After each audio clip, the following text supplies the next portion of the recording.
वो दिन मेरे लिए बेस्ट दिन था, बेस्ट डे था जब मुझको प्रभु ने अन्य भाषा का वरदान दिया। मैं प्रभु का बहुत-बहुत धन्यवाद करता हूँ कि उस दिन मुझे अन्य भाषा का वरदान मिला। हालेलुया! सबको जय मसीह की। आप सबका परमेश्वर की पाक और पवित्र हज़ूरी में मैं स्वागत करता हूँ।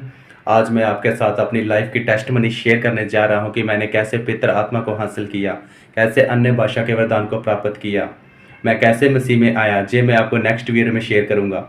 आज मैं आपको बताने जा रहा हूँ कि मैंने कैसे अन्य भाषा के वरदान को प्राप्त किया। तो आप इस वीडियो को लास्ट तक ज़रूर देखना। परमेश्वर आपको इस वीडियो के द्वारा बहुत आशीषित करे। तो चलिए शुरू करते हैं इस वीडियो को। सबसे पहले मैं आपको बताना चाहता हूँ कि मैं बॉर्न क्रिश्चियन नहीं हूँ।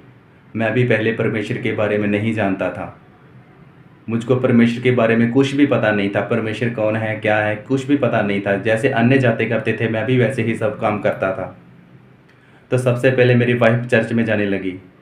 तो मेरी वाइफ चर्च जाती थी तो मुझको भी बोलने लगी कि आप भी चर्च चलिए मेरे साथ। तो मैं पहले एग्री नहीं हुआ। मैं बोला नहीं, मैं चर्च नहीं जाऊँगा।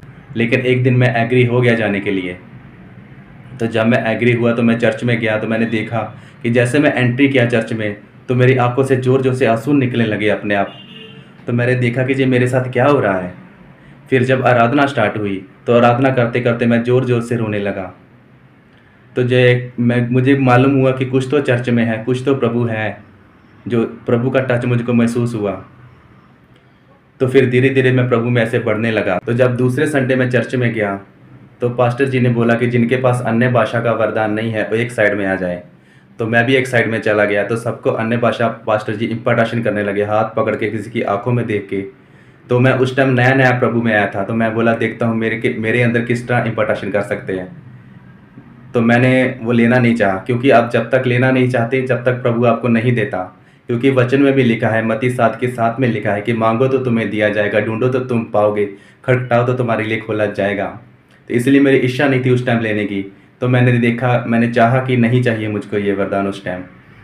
कि मैं देखना चाहता था कि पास्टर जी, मैं नहीं चाहता फिर भी इम्पार्टेशन कर सकते हैं मेरे अंदर कि नहीं कर सकते, क्योंकि मुझको उस टाइम में प्रभु के बारे में कुछ भी मालूम नहीं था। तो उस टाइम मेरे अंदर ट्रांसफ़र नहीं हुआ अन्य भाषा का वरदान। फिर मेरी वाइफ ने मुझको बताया कि अन्य भाषा का वरदान ज़रूरी है अगर आपको परमेश्वर में आगे बढ़ना है तो मेरी वाइफ के पास ऑलरेडी अन्य भाषा का वरदान था और मेरे ब्रदर की वाइफ है, उनके पास भी था। तो जब वो अन्य भाषा बोलती थी तो मैं उनको मजाक करता था कि तुम लोग क्या एक ही चीज़ बोलते रहते हो, 2-3 वर्ड, 3-4 वर्ड है आप बोलते रहते हो। आपने तो रटी रटाई है ये भाषा, याद की हुई है ये, परमेश्वर की तरफ से थोड़ी मिलती है जी। आप लोगों ने सब एक ही भाषा बोलते हैं, ये अन्य भाषा कुछ नहीं है, आप लोग सब सीखी सिखाई है। हम मुझको प्रभु के बारे में कुछ पता नहीं था उस टाइम, अन्य भाषा के बारे में कुछ भी पता नहीं था। फिर मेरी वाइफ ने मुझको बताया कि आप अन्य भाषा का वरदान प्रभु से मांगिए, प्रभु आपको ज़रूर देगा। तो मेरी वाइफ ने फिर मुझको 3 रोज़े रखने के लिए बोला। तो फिर मैंने 3 रोज़े रखे डे नाइट के। और जैसे मैं रोज़े रखता था तो सुबह सुबह प्रार्थना करता था। तो मैं फर्स्ट जब मेरा फर्स्ट रोज़ा था तो प्रार्थना कर रहा था। तो ठीक है, फर्स्ट दिन बीत गया, उस दिन अन्य भाषा का वरदान नहीं मिला, पूरा दिन बीत गया, नाइट बीत गया। अगले दिन मैं फिर सुबह प्रार्थना कर रहा था तो उस दिन भी पूरा नाइट बीत गया, अन्य भाषा का वरदान नहीं मिला मुझको। जब तीसरा दिन था तो मैं फिर प्रार्थना करने में लग गया। तो मैं प्रार्थना कर रहा था, तो प्रार्थना करते करते मुझको आधा घंटा 40 मिनट हो गए। तो मेरी वाइफ घर का काम कर रही थी, तो वो अचानक मेरे पास आई और मेरे पास आके एक प्रार्थना करने लगी कि प्रभु यीशु मसीह के जिंदा और समर्थित नाम में प्रवीण के ऊपर अभी गैर भाषा उतरे। उसने मेरा नाम लेकर प्रार्थना की, प्रभु से मांगा और उसी टाइम मेरे ऊपर गैर भाषा उतरी। और मैं आधा घंटा नहीं, 1 घंटा नहीं, पूरे 3-4 घंटा तक गैर भाषा बोलता रहा। और गैर भाषा में मैंने प्रार्थना की और अन्य भाषा में मैंने प्रभु की स्तुति भी की, प्रभु की आराधना भी की। वो दिन मेरे लिए बेस्ट दिन था, बेस्ट डे था जब मुझको प्रभु ने अन्य भाषा का वरदान दिया। मैं प्रभु का बहुत बहुत धन्यवाद करता हूँ कि उस दिन मुझे अन्य भाषा का वरदान मिला। तो मैं आपके साथ ये अपनी टेस्टिमनी शेयर करना चाहता हूँ कि अगर आपके पास भी अन्य भाषा का वरदान नहीं है तो आप भी प्रभु से मांगिए, क्योंकि प्रभु के वचन में लिखा है, मांगो तो तुम्हें दिया जाएगा, ढूंढो तो तुम पाओगे, खटखटाओ तो तुम्हारे लिए खोला जाएगा। ये थी मेरी ज़िंदगी की टेस्टिमनी कि मैंने कैसे अन्य भाषा का वरदान को प्राप्त किया।